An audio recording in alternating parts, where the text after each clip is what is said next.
Менің атым Маңгитбаева Айзада. Мен бұл үйдің тұрғынымын. Былай айтқанда, бұл менің суреттерім қазақи нақыштағы, этно нақыштағы стильді бағыттап салдым. Бұл суреттерде көбінесе мен қазақ қыздарын, сонымен қатар қасиетті кесенені, Қожа Ахмет Яссауиді, Түркістан қаласында орналасқан салдым. Тәрбиелік мәні бар деп ойлаймын, себебі қанша демегенде қазақтың қыздары біздің асыл қыздарымыз, былай айтқанда. Бала кезімде мен былай айтқанда хобби сияқты көрдім. Шын айтсам мен ойламадым, былай қатты андай айналысам деп бұл затпен. Маған жай ғана ұнайды, және сонымен қатар қазақ қыздарын салу соншалықты. Сурет салудың өзі де жалпы былай ләззат алған сияқты білдейді. Әркімнің сурет көзін сұралып отырып, салып отырып, ойластырып дегендей.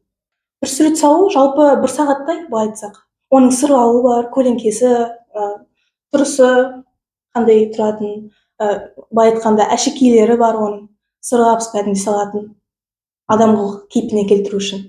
Суретші болмағанда мен кондитер мамандығын таңдайтын едім.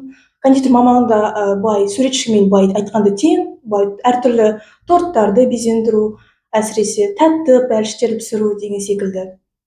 Дизайн деген әркімнің былай айтады ғой, былай душасымен салынған сурет дейді ғой, әркімнің былай жан дүниесімен соны кәдімгідей келістіріп, сол затты кәдімгідей ойдағыдай сол затқа түсіріп қағаз бетінде. Сол үшін мен дизайнер деп ойлаймын, дизайн дейтін сөзді. Мына жақта кәдімгідей мазалады. Өткен соң ұнамай жүрді расымен де кірген сайын, әрі қорқынышты, қараңғы, түнек сияқты көрінді. Сол себепті менің ойыма неге кәдімгі қарапайым қазақтың қыздары біздің асыл нақышты Қожа Ахмет Яссауи кесенесін құлагер тұлпарымызды салмасқа, неге салмасқа деп мен бастадым кірісімді.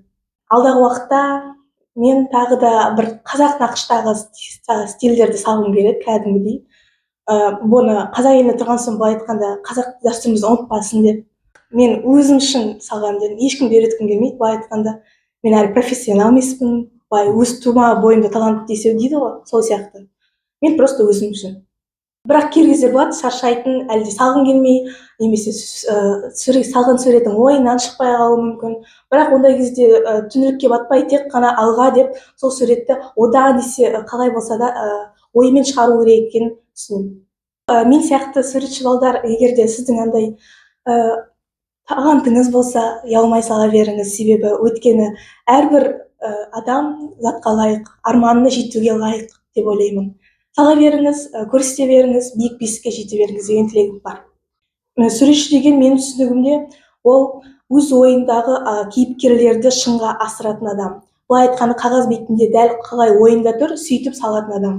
Оны одан есе әдемілетіп, безендіріп салатын суретші деген ойдамын. Былай айтқанда мен кейбір кезде қарау мүмкін интернеттен, бірақ кейбір кезде көбінесе мен өз ойымнан саламын. Өз ойымнан салған өте ұнайды.